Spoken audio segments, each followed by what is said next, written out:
Iron சத்து தலைமுடி உதிர்தலை தடுக்கும். மிதமான சூடு பாலில் கலந்து பருகலாம். லயன் டேட் சிரப் தினமும் 2 ஸ்பூன். தமிழகத்தில் 6 மாவட்டங்களில் கனமழை பெய்யக்கூடும் என சென்னை வானிலை ஆய்வு மையம் தெரிவித்துள்ளது.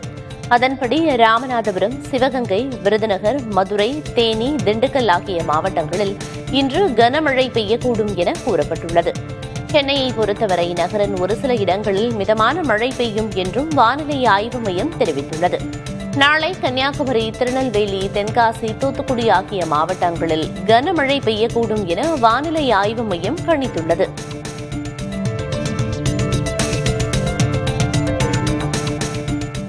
சென்னை உட்பட தமிழகத்தின் பல்வேறு பகுதிகளில் கனமழை பெய்ததால் வெப்பம் தணிந்து குளிர்ச்சி நிலவியது.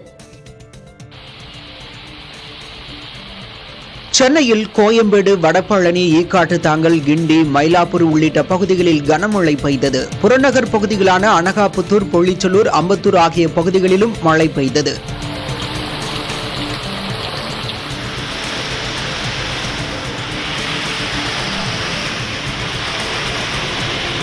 காஞ்சிபுரம் மாவட்டம் ஸ்ரீபெரும்புதூர் சுற்றுவட்டார பகுதிகளில் கனமழை கொட்டியது. சுங்குவார் சத்திரம், வல்லக்கோட்டை, இருங்காட்டுக்கோட்டை சுற்றுவட்டார பகுதிகளில் பலத்த மழை பெய்தது. சுங்குவார் சத்திரம் பகுதியில் சென்னை பெங்களூரு தேசிய நெடுஞ்சாலையில் மழைநீர் வடிகாலில் அடைப்பு ஏற்பட்டதால் சர்வீஸ் சாலையில் அதிக அளவு தண்ணீர் தேங்கியது.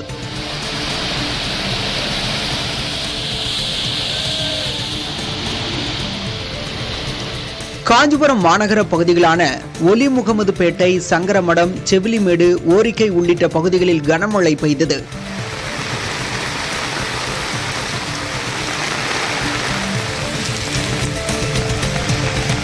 திருவள்ளூர் மாவட்டம் ஆவடி, பட்டாபிராம், திருநின்றவூர், திருமுல்லைவாயில் உள்ளிட்ட பகுதிகளில் பெய்த கனமழையால் சாலைகளில் மழைநீர் பெருக்கெடுத்து ஓடியது.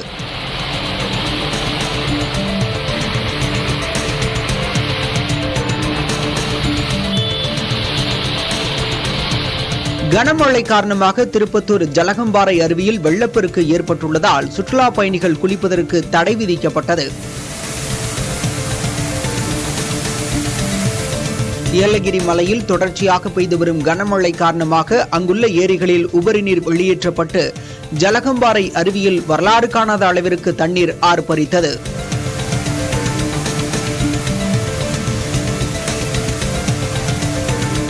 மேற்கு தொடர்ச்சி மலைப்பகுதிகளில் பெய்த மழையால் மணிமுத்தாறு அருவியில் வெள்ளப்பெருக்கு ஏற்பட்டு அங்குள்ள பாதுகாப்பு தடுப்பு கம்பிகள் சேதமடைந்தன.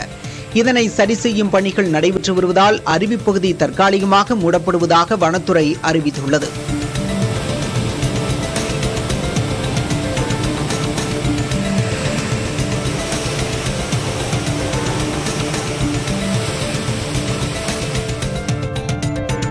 மேட்டூர் அணையில் திறக்கப்படும் நீரின் அளவு குறைக்கப்பட்டுள்ளது. டெல்டா மாவட்டங்களில் மழை குறைந்த போது மேட்டூர் அணையில் பாசனத்திற்காக 18,000 கன அடி நீர் திறக்கப்பட்டது. தற்போது டெல்டா மாவட்டங்களில் வடகிழக்கு பருவமழை தீவிரமடைந்து வரும் நிலையில் பாசன தேவை குறைந்து வருவதால் மேட்டூர் அணையில் இருந்து 15,000 கன அடியாக குறைந்து நீர் வெளியேற்றப்படுகிறது. மேட்டூர் அணையின் நீர்மட்டம் 116.95 அடியாக உள்ளது. மேட்டூர் அணையின் நீர் இருப்பு 88.68 டிஎம்சியாகவும் நீர்வரத்து வினாடிக்கு 6,455 கன அடியாகவும் உள்ளது. தமிழ்நாட்டிற்கு நவம்பர் மாதத்திற்கான 13.78 டிஎம்சி நீரை திறந்துவிடுமாறு கர்நாடகாவிற்கு காவிரி நீர் மேலாண்மை ஆணையம் உத்தரவிட்டுள்ளது. டெல்லியில் நடைபெற்ற அந்த ஆணையத்தின் 45வது கூட்டம் நடைபெற்றது. இதில் தமிழ்நாடு அரசு கர்நாடக அணைகளில் நீர் இருப்பு மற்றும் நீர்வரத்து கணிசமாக இருப்பதை சுட்டிக்காட்டி நவம்பர் மாதத்திற்கான நீரை காவிரியிலிருந்து திறக்க கோரியது. இதனை ஏற்று காவிரி நீர் மேலாண்மை ஆணையம் உத்தரவு பிறப்பித்துள்ளது. டெய்லி எனக்கு இந்த கான்ஸ்டிபேஷன் ப்ராப்ளம். உங்க பிரச்சனைகளை கட்டுப்படுத்த லயன் டேட் சிரப் தினமும் 2 ஸ்பூன்.